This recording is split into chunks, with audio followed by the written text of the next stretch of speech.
Hi New Retro Wave fans, we're taking it back to 89 to take a look at the timeless Chevrolet Corvette C4 and meet the owner of this beautiful classic that lives to drive. My name's Felix Page and I drive a 1989 Chevrolet Corvette C4. I've always loved retro cars. My first car was a Porsche 924 and I traded up to a turbo when I had a decent job. I'd sold that and then really I was yearning for something more special again, and when I saw the Corvette it was just the car for me. I love the combination of the 5.7 litre engine and the 6-speed manual gearbox. It's a surprisingly easy car to drive, it's really relaxed on the motorway, makes a great cruiser. It's actually pretty reliable and economical for an engine of this size, and that's partly what drew it to me as well. Especially in the UK, petrol is expensive, and I couldn't live with doing 15 miles per gallon. It didn't take long until the modding sort of took over. So it's lowered now, it's got all new poly bushers, 3-piece split rim wheels, and long tube headers with proper dual exhaust. What drew me to this particular model year is you kept the digital dash, and you had the 6-speed manual gearbox, but also you had the L98 engine, and the advantage of this is it has a proper distributor. There's not any other tech, so it's quite simple to work on and pretty a solid, reliable car.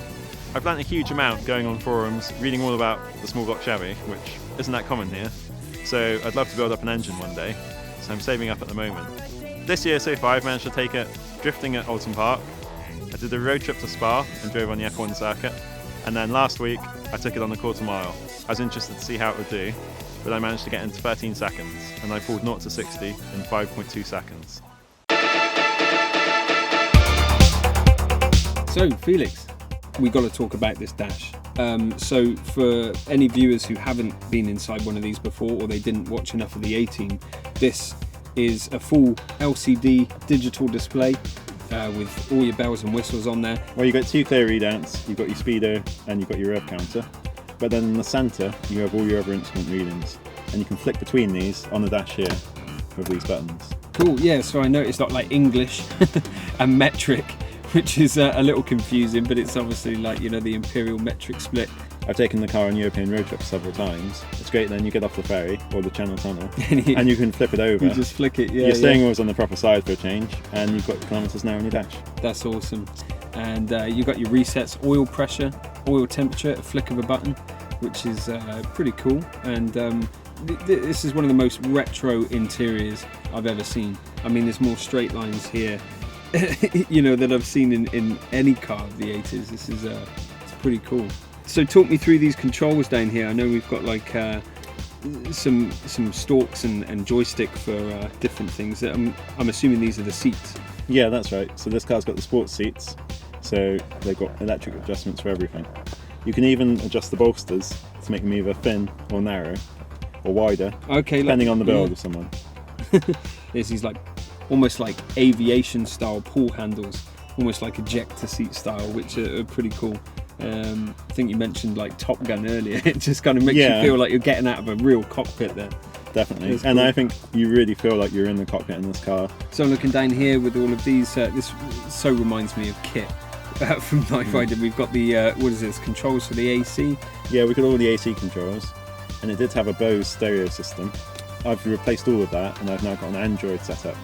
But I thought that was great because it really fits in with the dash. Yeah, no, it certainly does. Pretty cool. And also this car was really highly optioned from new. I think whoever bought it must have basically ticked every box. So it's got the Sport Ride control, which is electronically adjustable shock absorbers. A really great piece of technology from 1989. I think only the Porsche 959 had a 6-speed gearbox and electric shock. I think, like, you know, some people who would think that, say, the likes of Audi and BMW and that kind of thing, they're the ones who have pioneered this kind of everyday electronically adjustable shocks, but it's quite an old technology, really. Yeah, and this was one of the first production cars to have it. Likewise, this car's got composite springs, another thing that Audi have been touting lately. But here we are in the Corvette 30 years ago with the same technology. You've done some decent mileage in this car, haven't you? Yeah, I bought it 3.5 years ago now, and I've covered over 30,000 miles. Fair play. Right, so love petrol stations. you see a lot of those. Yeah. Excellent. Another quirk in the interior here is the bread box. The bread box. So there is no airbag. You just get this instead. Yeah. So no glove box, just a cushion. And is that an optional extra? Or that was just all you got. That's all you got. So if you ask for an airbag, I mean, there isn't even one for me. No, there's no airbag here. That's nuts. Yeah, so I couldn't sit here with the keys in there without starting it. So should we have a listen to what it sounds like?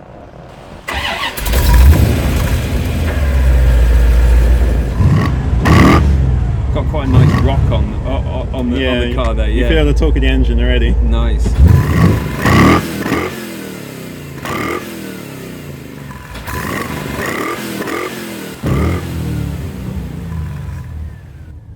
Sounds sweet, man. Yeah.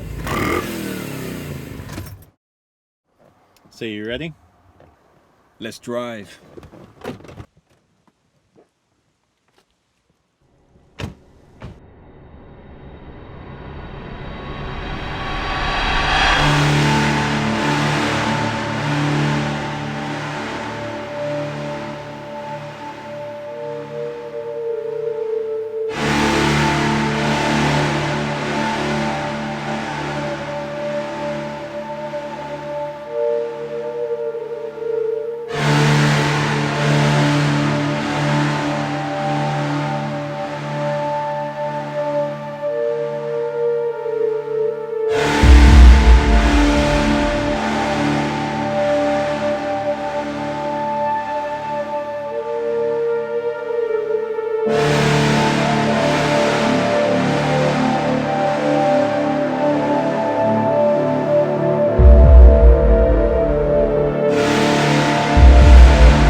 Corvette C4 is undoubtedly the best car I've driven so far in the series.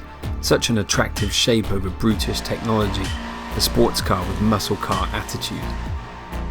Thanks for watching. We'll be back with more retro motors next month, and if you have anything rad that's pre-95, get in touch with us using the links below.